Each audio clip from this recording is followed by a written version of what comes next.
La Fiat Bravo a du mal à s'imposer sur le marché très convoité des compacts. Il faut dire que la concurrence est rude et les stars telles que la Citroën C4, la Volkswagen Golf ou la Renault Mégane jouissent d'une image plus valorisante que la Fiat Bravo. Côté look, l'italienne affiche très certainement une des lignes les plus séductrices du segment. Outre l'arrivée d'une version GPL, la Bravo bénéficie dorénavant d'un bloc multi-air de 140 chevaux.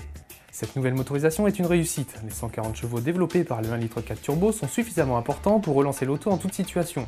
On lui reprochera juste un manque de disponibilité en dessous des 2000 tours minute, ce qui la pénalise en ville où il faut jouer du levier de vitesse. Hormis cela, le bloc s'avère agréable, doux et souple. Côté perf, le 1,4 litre turbo réclame un peu moins de 9 secondes pour atteindre la barre des 100 km/h. Autre bonne nouvelle, Fiat annonce une conso moyenne en cycle mix de 5,7 litres au 100 km, ce qui s'avère relativement raisonnable pour une compacte essence de cette puissance. L'italienne ménage ses passagers. Ces derniers apprécieront le confort de suspension de la Bravo.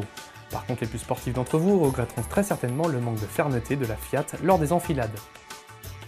Quelques efforts sont à noter sur la finition et la présentation intérieure. Du plastique moussé recouvre entièrement la planche de bord et le dessin de cette dernière est plutôt séduisant. Mais au fur et à mesure que notre regard descend dans les soubassements de l'habitacle, les plastiques durs, donc facilement rayables, font leur apparition. Même punition en ce qui concerne les assemblages. La finition émotion, le milieu de gamme, propose le régulateur de vitesse, la clim auto bizone ou encore les commandes de l'autoradio au volant. Pour info, comptez 990 € supplémentaires pour bénéficier du toit ouvrant panoramique. La banquette propose 3 places, certes, mais l'espace disponible en largeur reste tout de même limité. La place du milieu sera réservée aux petits gabarits. Le coffre est en revanche loin d'être ridicule, son volume de chargement est même supérieur à celui d'une Golf. Comme sur la plupart des modèles, il est possible de rabattre les dossiers, sans oublier de basculer les assises. Le volume disponible passe ainsi de 375 à 1150 décimètres cubes. La Fiat Bravo équipée du 1,4 litre multi-air 140 chevaux en finition émotion est vendue 21 100 €.